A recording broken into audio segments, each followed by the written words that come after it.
tirar o. Boa noite, hoje, quinta-feira, 27 de abril de 2023, às 21 horas. Nós, nós estamos numa edição extraordinária, vamos dizer. Há pouco ficamos sabendo, exatamente um mês depois de ter indeferida a cidadania iuris sanguinis de Alessandro Nicoli de Matos. Hoje à tarde, o Consulado de São Paulo enviou uma nova comunicação ao requerente. Comunicou que deferiu finalmente o seu pedido. Um mês atrás tinha indeferido. O comunicado tem a assinatura do cônsul Domênico Fornara e foi feito através de um e-mail certificado, sem alusão, naturalmente, alguma à decisão anterior.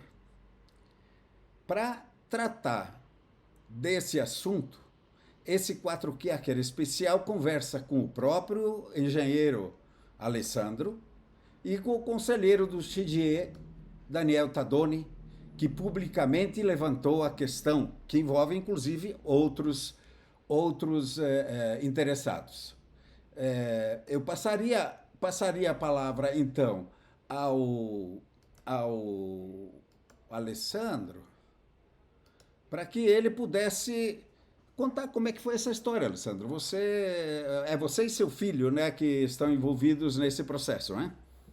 Isso, o meu requerimento envolve eu e meu filho de 8 anos, o Leonardo. E então hoje recebi às 16h14 da tarde. Eu vi 20 minutos depois o e-mail, né? Com a confirmação de que a cidadania teria sido deferida, como você falou, por um e-mail certificado. Fiquei bastante surpreso. Realmente eu não esperava que o consulado revisse a sua decisão em tão curto espaço de tempo. E por isso, assim, quero publicamente agradecer ao apoio do Daniel Tadoni, conselheiro do CGIE, que foi muito inquisitivo nessa questão. Ele, desde o início, estava combatendo muito esse entendimento. E eu tenho certeza que essa revisão foi fruto dessa atitude inquisitiva e questionadora que o Daniel teve. Então, agradeço muito, muito mesmo, porque sem isso não teria revertido, tenho certeza. E agradeço também ao Peron, à revista ICM, por ter dado publicidade a essa questão.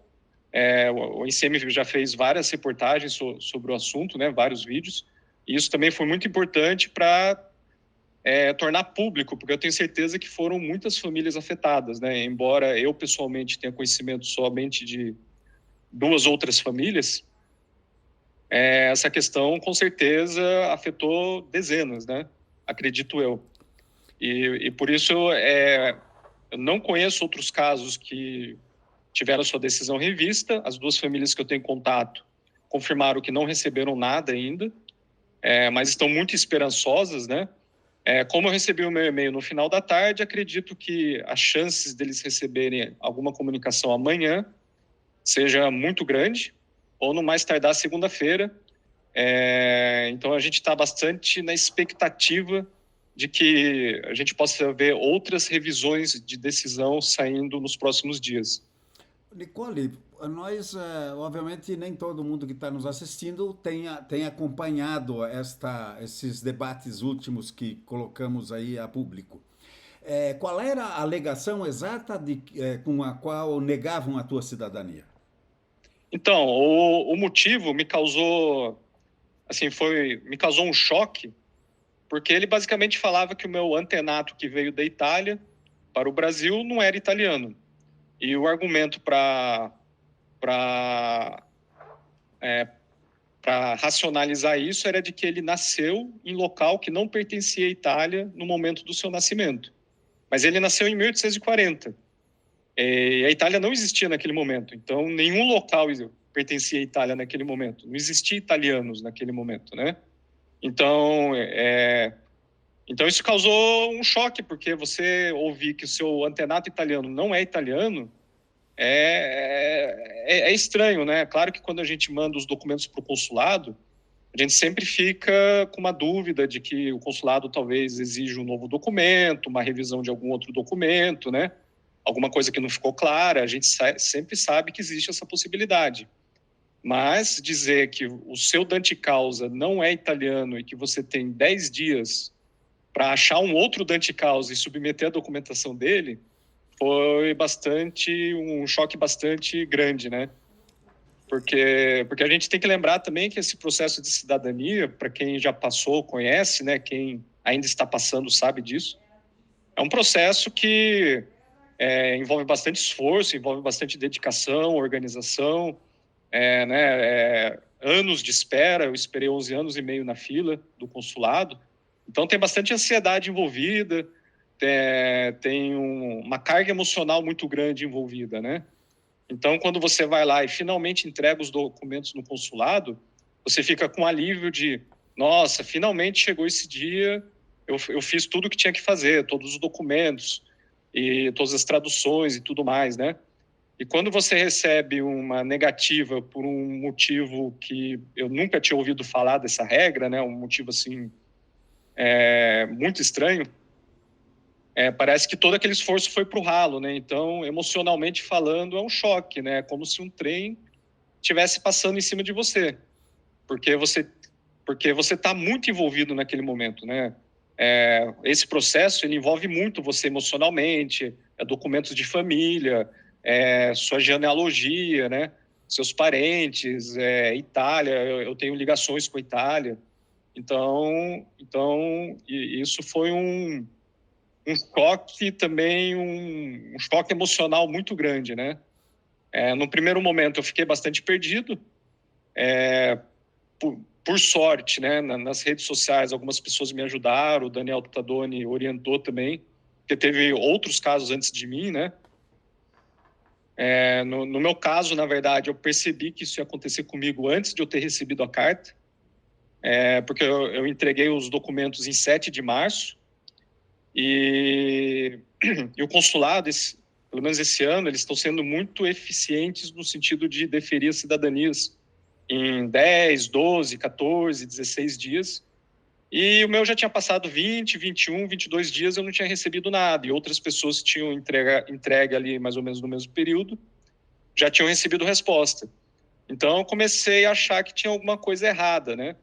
Aí eu lembro que no dia 24 de março, um sábado, no final da tarde, eu entrei no Facebook, num grupo do qual eu faço parte, e um outro colega nosso que também está nessa situação, que é o Thales Borzani, ele tinha acabado de relatar ali o caso dele, né? Aí todo mundo lá marcando o Daniel Tadoni, né? Daniel, Tadoni, veja aqui o que aconteceu. Aí quando eu li o post, entendi o que tinha acontecido, eu somei 2 mais 2 na minha cabeça, falei, vou receber a mesma carta. E, de fato, recebi a mesma carta no dia 5 de abril, mas como eu já tinha, assim, previsto que eu ia receber essa carta, né? Então, eu pedi ajuda de pessoas nas redes sociais, também falei com um advogado especialista aqui na minha cidade de São José dos Campos, o Dr. Bergossi, que foi muito gentil em me atender, ouvir a minha história. Inicialmente, ele não acreditou. Ele falou, não, imagina, você nunca vai receber uma carta do consulado negando por causa disso. Isso é questão pacífica, não tem o que questionar, que você tem direito. Seu antepassado, inclusive, casou na Itália depois da data da unificação. Ele casou em 1867, na Itália. Ele já veio para o Brasil em 1878. Então, assim, o seu caso não tem dúvida alguma. Então, ele me ajudou também com alguns argumentos, com os quais eu fiz uma carta em italiano, colocando ali os argumentos, né, para fazer a observazione. E no dia 5, quando eu recebi a carta, era exatamente igual a do nosso colega Thales. No dia seguinte, eu já coloquei a observazione no correio. Mas, assim, como eu disse no começo, eu não tenho dúvida que não foi a observazione que eu fiz que mudou isso. Foi a atuação do Daniel Tadoni junto ao cônsul e a repercussão aqui que a ICM deu ao assunto. Você não chegou a entrar com alguma medida além dessa carta judicial, coisa assim? Ainda não, não Não, tinha nada iniciado. não. Só a carta mesmo. Certo. Vamos ouvir então a Nicole. Vamos ouvir o que o Tadoni tem a nos dizer sobre essa decisão, essa volta atrás do consulado. Tadônio, com você a palavra. Buonasera, olá, boa noite a todos. Bom, muito positivo o que tem acontecido, né? O Alessandro mandou o e-mail assim que recebeu, acredito, né? E ficamos muito felizes que as coisas voltem à normalidade, né? Que voltem à razão, mais do que à normalidade, né? As coisas voltem à razão, porque de fato era algo sem o menor cabimento, né? Porque nós já falamos aqui sobre isso, né, com os advogados, etc. Ou seja, é pacífico até mesmo nos casos em que o ancestral tenha deixado a Europa antes da unificação, que são casos raríssimos no Brasil. Se contam realmente assim nos dedos de uma mão, assim, claro, eu estou sendo um pouco exagerado, mas é raro, ou seja, eu, esse ano completo, 30 anos que eu me interesso por genealogia, cidadania italiana, etc. Eu comecei a me interessar por isso, era 1993, que também comecei a frequentar o Círculo Italiano e conheci tanta gente interessante, inteligente, etc. Então, é algo que eu tenho minhas antenas ligadas. Este ano são 30 anos. Na verdade, já completaram 30 anos no dia 8 de março de 1993, porque eu sei até a data exatamente quando isso deu um clique na minha cabeça. Então, nesses 30 anos, eu conheci pouquíssimos casos de pessoas descendentes de ancestrais que tenham chegado no Brasil antes de 1861. Realmente são casos raros. Mas, repetindo, voltando ao ponto, é ponto pacífico até mesmo nesses casos, desde que o ancestral tenha falecido após a unificação. Por quê? E tentando resumir também para aqueles que não viram os outros vídeos, e vamos ver se a gente faz um vídeo mais curto, porque a gente faz vídeos muito longos e nem todo mundo tem paciência de acompanhar tudo, né? Qual é a ratio atrás dessa ideia? A Itália, antes da unificação, ou seja, o que nós chamamos de Itália, eram vários estados-nação independentes. Então, nós tínhamos o Reino da Sardenha, ou o Reino do Piemonte Sardenha, ou Reino Sabaldo, há várias nomenclaturas, oficialmente Reino da Sardenha, cuja capital era Turim, no Piemonte, que é o estado, digamos assim, predecessor do Reino da Itália, de onde a Itália tira todo o seu arcabouço jurídico e organizacional, né? A estrutura do Estado é a estrutura desse Reino da Sardenha. Depois, o Grão-Ducado da Toscana, os Estados Pontifícios, Ducado de Parma, de Modena e Parma, de Modena e Reggio, perdão, de Parma e Piacenza, o Reino Lombardo-Vêneto e, por fim, o mais importante e o melhor de todos, o Reino das Duas Sicílias. Eu puxo aqui a brasa para a minha sardinha. Campanilismo. E todos esses estados, as pessoas tinham nacionalidade. As pessoas, ou seja, uma pessoa que emigrava de Nápoles em 1850 para o Brasil, para a Argentina, ele emigrava com um passaporte do Reino das Duas Sicílias. Ele era nacional do Reino das Duas Sicílias.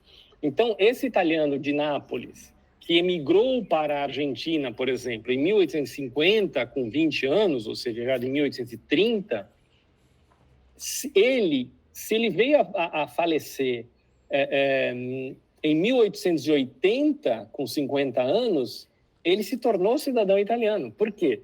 Porque ele era cidadão do Reino das Duas Sicílias, mas no momento em que se proclama o Reino da Itália e o Reino das Duas Sicílias, vem a reboque. A nacionalidade duo-siciliana, ela deixa de existir. Então, essa pessoa não pode ficar sem nacionalidade nenhuma. Então, qual é a questão? A formação do Reino da Itália pressupõe que essas nacionalidades todas convergem, confluem na nacionalidade italiana, digamos, recém-promulgada, formada, recém-constituída. Então, as pessoas com essas nacionalidades confluem na nacionalidade italiana. No caso do ancestral do Alessandro, que é do Reino Lombardo-Vêneto, com a anexação do Vêneto em 1866, ocorre o mesmo. Por quê? Porque nós estamos falando da formação do Estado italiano nessa formação primitiva, nessa formação original, que começa em 1861, mas que se conclui para valer mesmo em 1871, quando Roma é proclamada a capital da Itália. Então, são esses 10 anos que se chama de unificação da Itália. Então, uma pessoa nascida em Roma, vamos até dar um outro exemplo, uma pessoa nascida em Roma em 1869, né, ou seja, ali no centro de Roma, ela é um cidadão dos Estados Pontifícios. 1869, ok? Só que no momento em que a Itália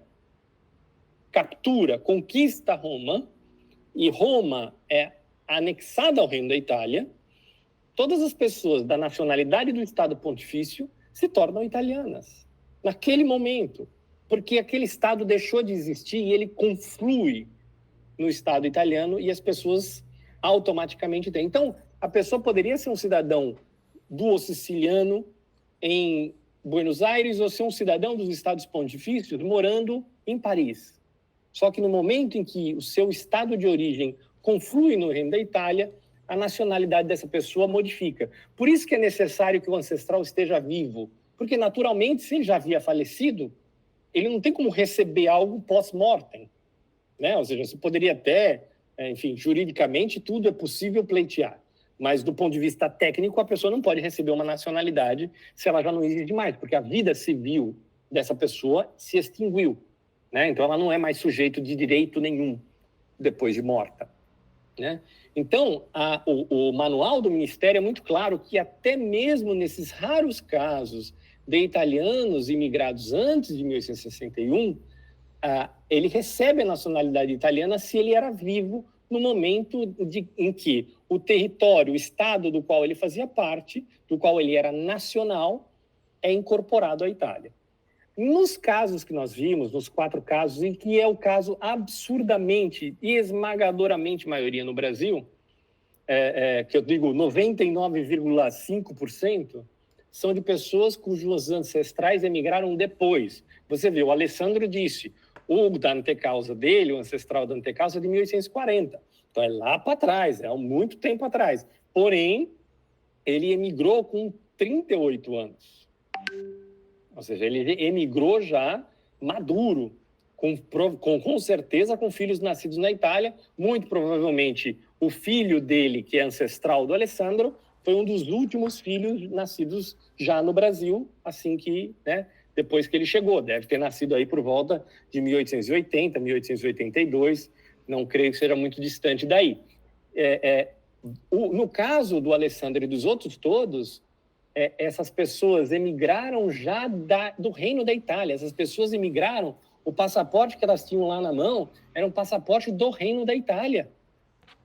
Elas não tinham outro passaporte. Ou seja, como é que alguém num consulado vai dizer que o Gaetano Nicoli, não é isso? É o Andrea Nicoli. Andrea, não tem um Gaetano? O Gaetano é o pai dele. O Gaetano é o pai, perdão. Então, o Andrea Nicoli, que é o Dante Causa dele, nascido lá em Breganze, em 1840, se casa em 1867.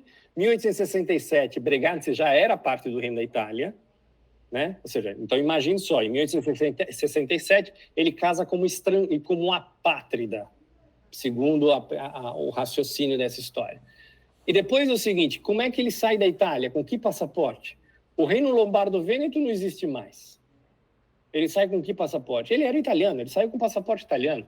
E, se ele saiu da Itália com 38 anos, ele fez serviço militar na Itália, porque o serviço militar era obrigatório. Entre 18, 19, 20, 21 anos, ele prestou serviço militar. Pode ter sido pouco tempo, ou ele pode ter sido dispensado por algum motivo, por inaptidão física, ou porque ele era o tal arrimo de família, né? Vários outros motivos que poderiam causar dispensa. mas ele foi convocado para o exército italiano. Por quê? Porque ele se tornou maior de idade e ele era parte do Reino da Itália, então ele foi convocado. Então, é importante deixar claro isso, né? Que essas pessoas emigraram como cidadãos italianos. Aí o absurdo dessa decisão. Fico muito feliz que isso tenha sido revertido, né? E que tenha sido só um pequeno quebra-molas aí, né? Não um obstáculo, mas um pequeno quebra-molas, e que naturalmente fique aí em arquivo, porque isso aí, não duvido, uma hora ou outra, alguém vai tentar tirar esse mesmo coelho da cartola, e nós já temos aí em arquivo que esse coelho tem que voltar para dentro da cartola. Pois é, com a permissão que o Nicole nos deu, eu vou passar rapidamente aqui para a nossa plateia aí. O primeiro documento, por exemplo, que o consulado enviou, com a data de 27/3, dizia que ele, aqui está escrito aqui, que ele não tinha, tutti gli atti di stato civile partendo da un ascendente italiano, Dante Causa, quando é nato Nicola Andrea, non apparteneva all'Italia. Quer dizer, eles se baseavam, negaram exatamente com a alegação de que ele não era italiano, não pertencia à Itália, então tal. Já nesse segundo documento que o Alessandro recebeu hoje, está aqui, a data de hoje está lá em cima, 27/4. O cônsul lá embaixo, ele certifica a comunicação, é uma PEC, né? É um e-mail, uma posta registrada, como que se diz, certificada. Então aqui ele, olha, o nascimento, matrimônio,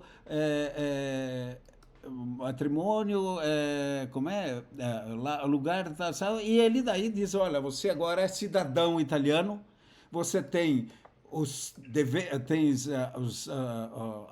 regalias da condição de cidadão italiano, mas também tu tem os deveres, etc. e tal, aquelas recomendações de praxe, né? Então, é só para mostrar que, de fato, houve, está documentado, registrado, houve, Tadoni, ali uma dupla comunicação, uma negando, depois a outra, só que não há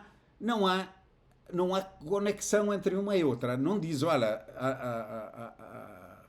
torna nula a anterior, apenas comunica que foi acatado o pedido, né? Que também deixa de ser, não sei como é que pode se interpretar isso aí, quer dizer, obviamente deve ser o último documento que está valendo, né? Claro. Na verdade, ou seja, o que isso, na minha opinião, demonstra? Demonstra que, obviamente, o que eu disse desde o início, né?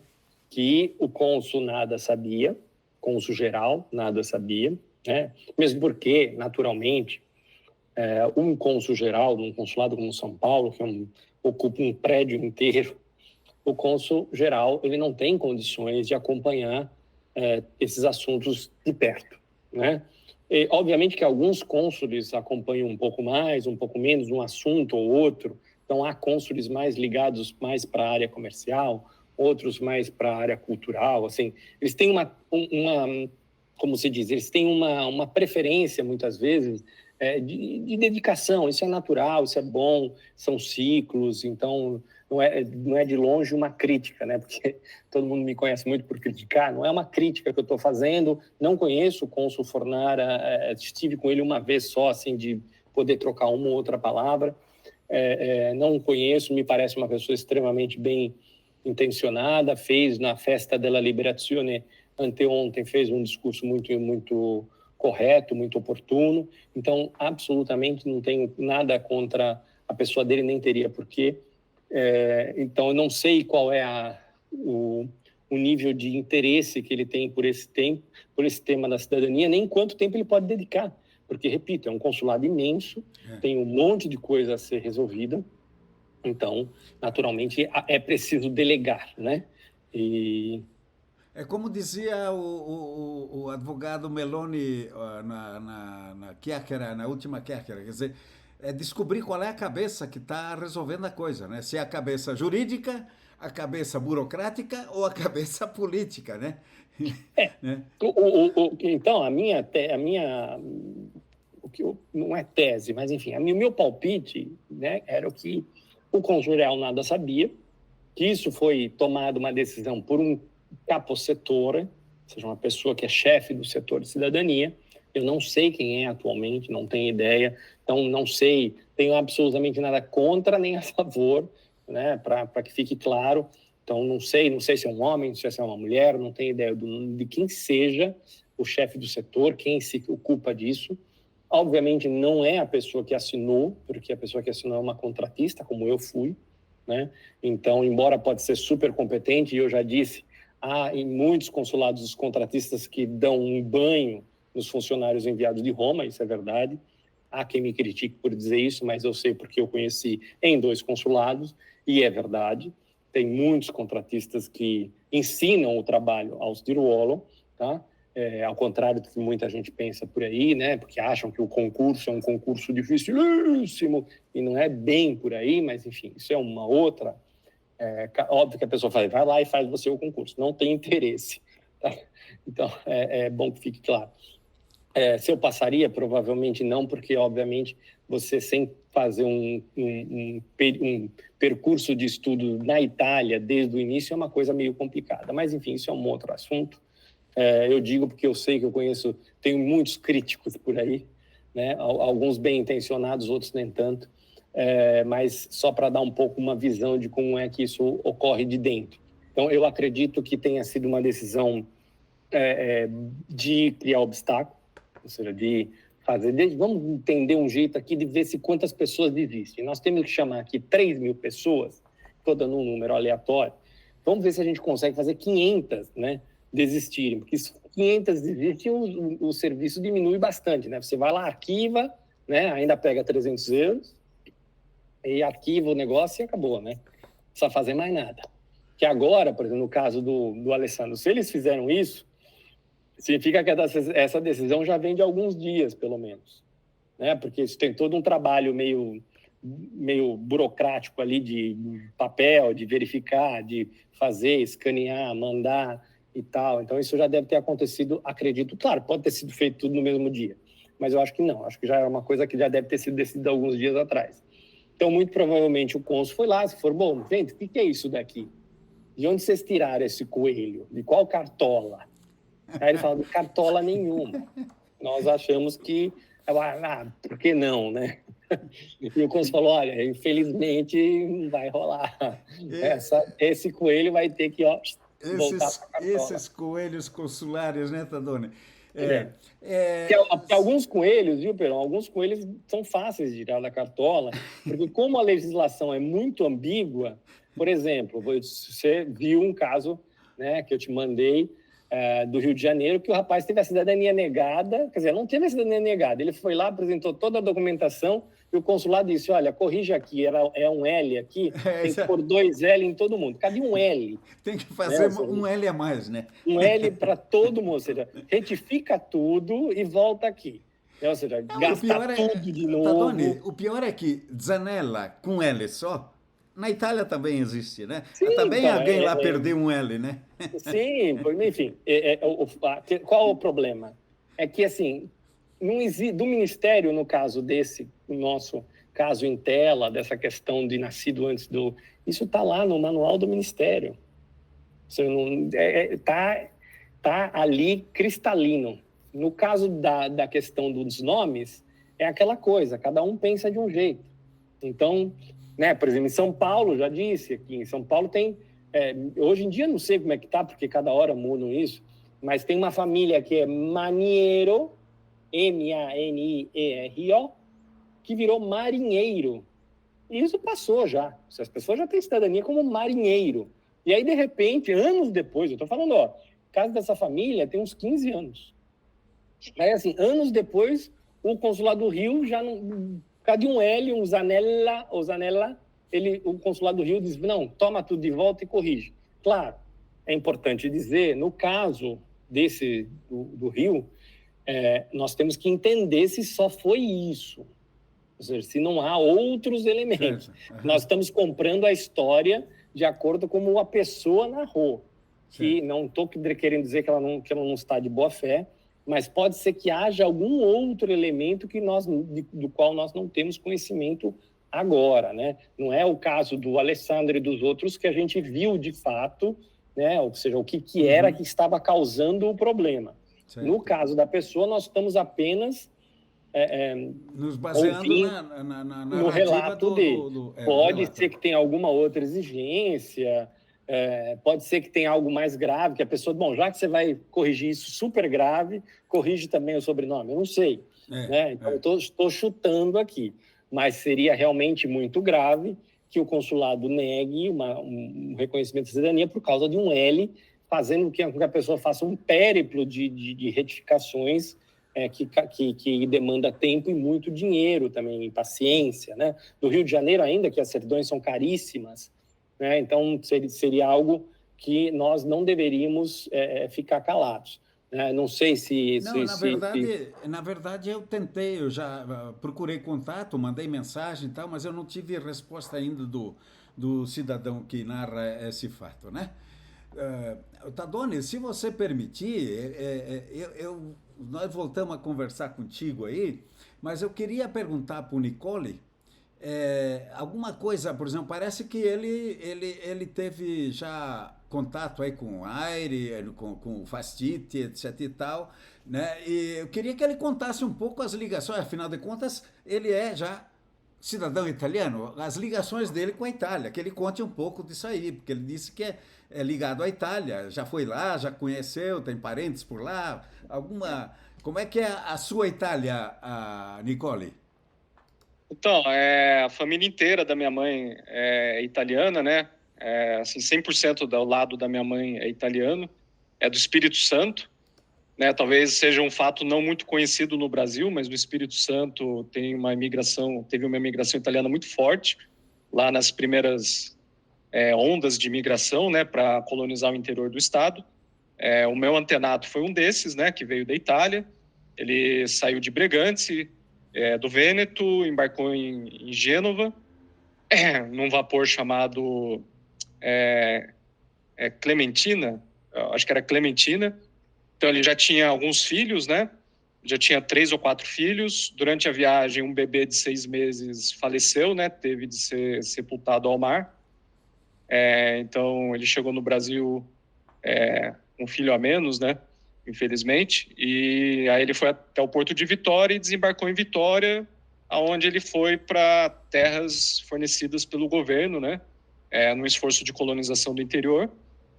E de onde a família da minha mãe né? A família Nicole, de parte da minha mãe E então, assim, minha avó falava italiano, ela tinha um sotaque até bem forte de italiano também quando falava português.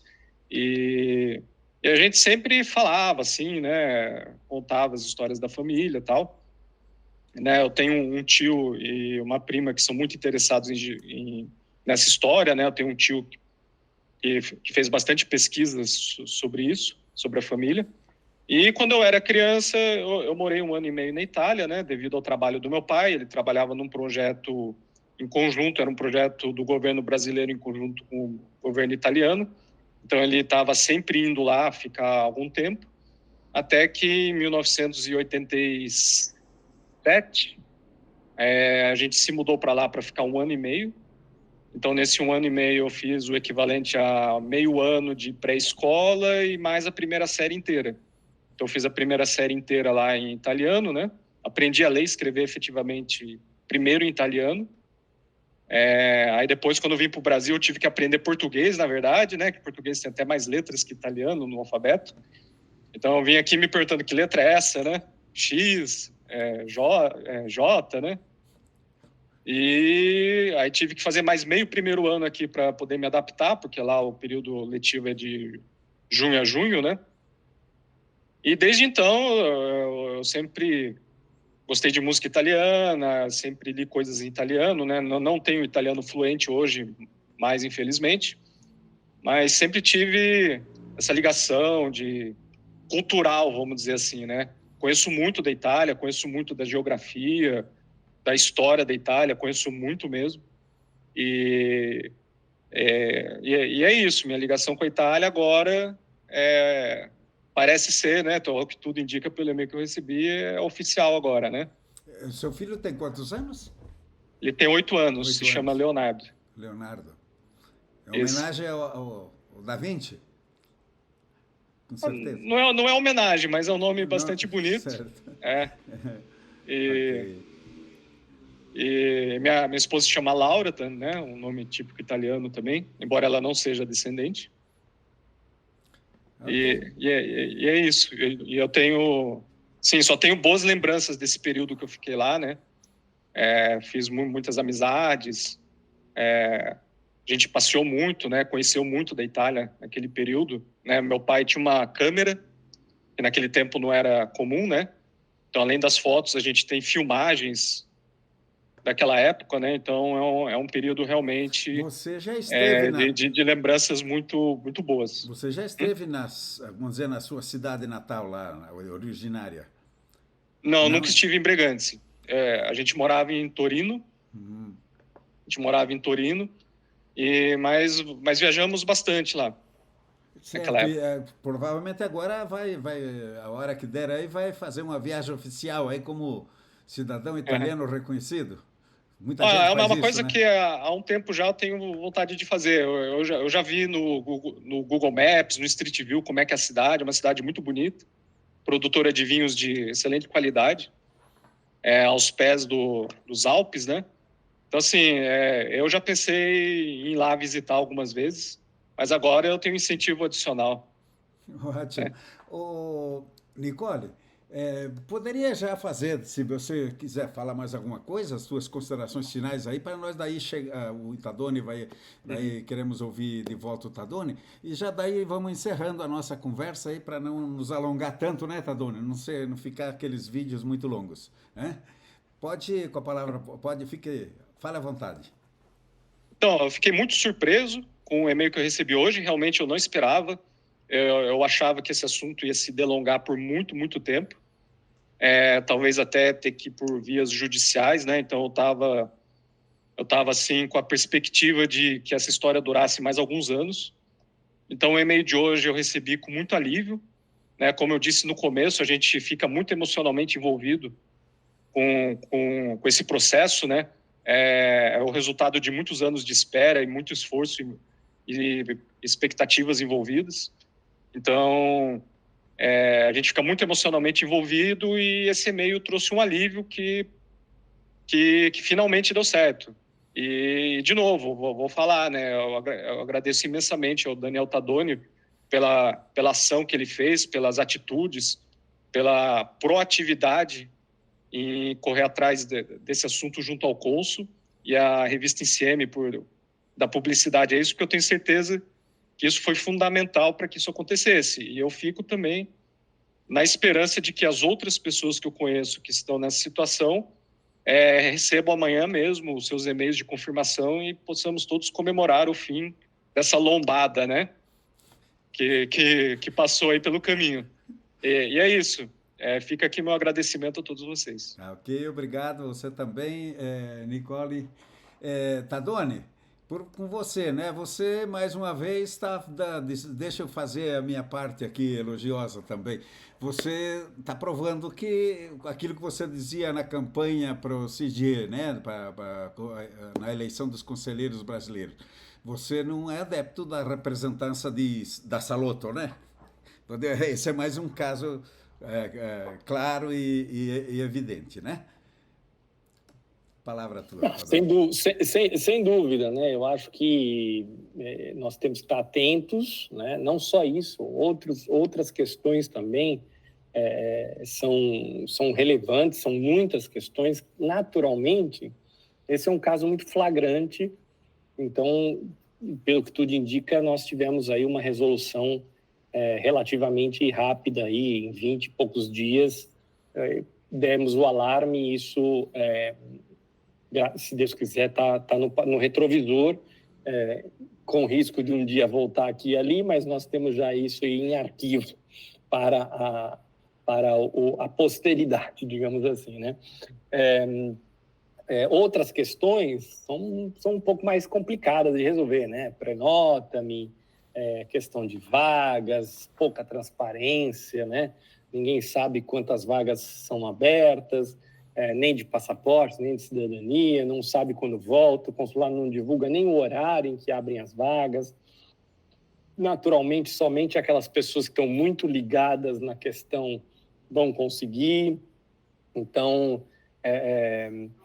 reforçando a necessidade de ter empresas que fazem isso, porque a pessoa não pode estar pendurada no site do Prenota-me 24 horas por dia, todos os dias. Então, naturalmente, o que acontece? Ela precisa contratar uma empresa, pagar uma quantidade de dinheiro considerável. Por quê? Porque a pessoa vai estar lá, a empresa, elas contratam pessoas que ficam ali permanentemente ligadas, tentando fazer esses agendamentos. Na hora que abre, que o consulado abre da forma como for, muitos já sabem que é às 19 horas, ou isso ou aquilo. Então, a pessoa fica lá ligada para poder fazer o agendamento.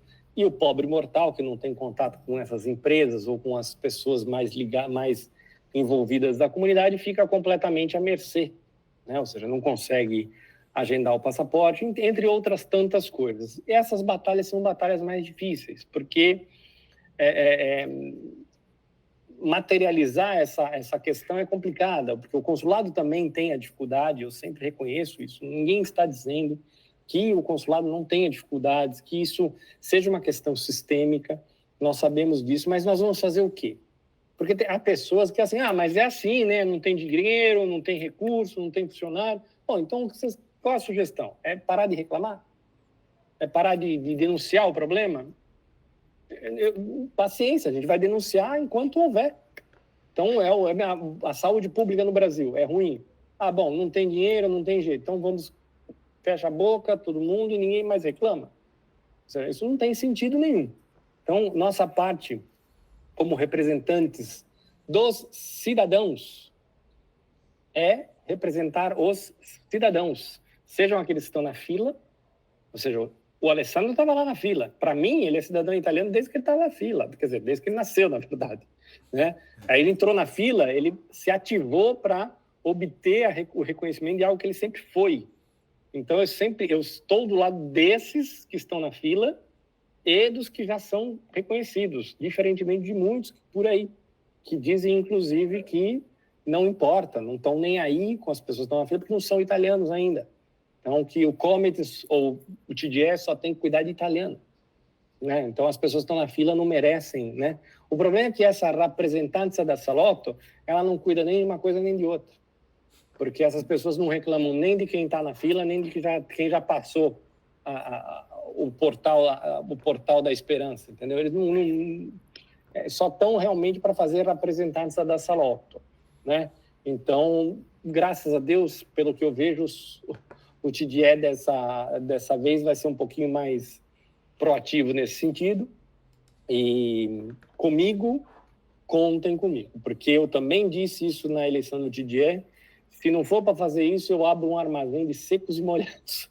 Porque se não é para fazer isso, desistam aqueles que acham que eu vou parar. Eu não vou parar enquanto eu tiver uma voz. A gente entende, modera, negocia, mas temos que ter essa visão. Se não for para representar as pessoas, então eu ponho a minha viola no saco e vou me embora. Tem alguém, Tadoni, dizendo aqui que você já deve ter um conteúdo razoável para publicar um livro com essas pérolas da cidadania italiana. E te agradece. Dá para publicar alguma coisa assim. Um dia eu terei paciência para fazer toda essa estrada daí, desde os primórdios. Você quer um primórdio? Eu vou fazer assim. Eu me lembro assim, eu ia para o consulado ali na Avenida de Gelópolis para ver as listas telefônicas. Era um outro mundo, né? Eu fazia pesquisa genealógica por sobrenome. Aí eu me lembro que eu fui procurar parentes de um amigo, um colega de trabalho da minha mãe, que é ali na província de Cremona, sobrenome Sofientini. Ele já partiu, esse amigo da minha mãe, é um cara nota 10, que Deus o tenha. E eu fui lá procurar as pessoas lá do comune de origem dele para mandar uma carta, elaboramos uma carta, nunca responderam nenhum, eram 6 ou 7. E quando eu ia fazer isso lá de ver, eram as listas telefônicas das províncias todas da Itália, assim, né? Aí eu ia lá, pedia, eu quero a da província de Cremona, e me sentava ali num cantinho, aquele saguão cheio de gente, né? Onde depois eu viria a trabalhar, né? Bastante curioso. E eu me lembro ali uma mulher perguntando assim, olha, ela era filha ou neta de italiano, eu agora sou italiana, e ela foi lá pegar o passaporte. Mas e o meu marido, que tinha ido lá para assinar o passaporte, porque ela tinha filhos, né? E o meu marido? Aí ele fala assim, o seu marido não tem direito. Se o seu marido, ele pode até se naturalizar italiano, mas vai deixar de ser brasileiro. Se o senhor quer deixar de ser brasileiro? Aí ele falou assim, não, então não dá para ser italiano. A pessoa virou, isso 93, 94, vai no máximo. Não tinha internet, não tinha nada, a pessoa virou as costas e foi-se embora. Porque ele não disse para ele, não, você pode se naturalizar, você não vai perder a cidadania brasileira, mesmo que a Constituição brasileira diz que perda, ninguém nunca perdeu por se naturalizar italiano. Mas, enfim, ele deu essa informação. Ele nem disse o seguinte, não, você se naturaliza, mas, olha, talvez perca. Não, ele já disse, vai perder a cidadania brasileira, vai ter que abdicar da cidadania. Eu me lembro que eu ouvi, né? Eu era um moleque, mas eu ouvi. E, enfim, desde essa época que eu tenho minhas anteninhas ligadas. Essa é a cabeça burocrática, né? Não é a cabeça burocrática nesse caso, eu não considero isso burocrático, né? Isso é um problema, assim, em certos ambientes, tem essa questão dos pequenos poderes, eu sempre falo um pouco isso. Então, quando você tem algo daquela pessoa meio que na tua mão naquele momento, não é todo mundo que sabe lidar com esse poder, né? Então, e muitas vezes também é o seguinte, poxa, se eu falar aqui, se eu disser para essa pessoa que pode, ela vai voltar aqui, é mais trabalho para a gente. Então, deixa eu cortar logo na raiz, porque aí a pessoa desiste e vai embora, né? Mas, assim, há piores, né? Ou seja, até hoje, ou seja, tem relatos até hoje que as pessoas vão no dia do juramento e a pessoa do consulado diz, você vai perder a cidadania brasileira, tá preparado? Só para aterrorizar a pessoa. Tem gente que suspende o juramento por causa disso. Porque a pessoa... Um oficial consular diz para você que você vai perder a cidadania brasileira, você fica com medo, né? A pessoa que não tem muito traquejo, e aí a pessoa pega e desiste do juramento. E aí essa pessoa vai lá, reclama, fala no Facebook, como o Alessandro viu, né? Tal, e aí você fala, não tem nada disso, volta lá. Nesse caso, a pessoa ainda conseguiu remarcar o juramento. Tudo porque uma pessoa de um consulado, e foi em Curitiba, tá? Disse isso para ela. Faz um tempo já, não é uma coisa deste ano, nem do outro, deve fazer uns 3 anos isso. Mas isso acontece. Então, assim, para finalizar, agradeço também ao Alessandro por estar aí mostrando, dando o seu depoimento e repetindo a todos isso, né? Ou seja, a gente podendo fazer alguma coisa, nós fazemos. E ainda bem que nós temos essa tribuna aqui em cima, né? Temos essa voz, né? E vamos adiante. O que der para fazer, a gente vai fazendo. Obrigado, Tadone. Obrigado, Nicole, né, por essa extraordinária chiacchiera, né? Agradecendo também os que nos seguiram ali. Inclusive, tem diversas postagens aí, tanto no Facebook como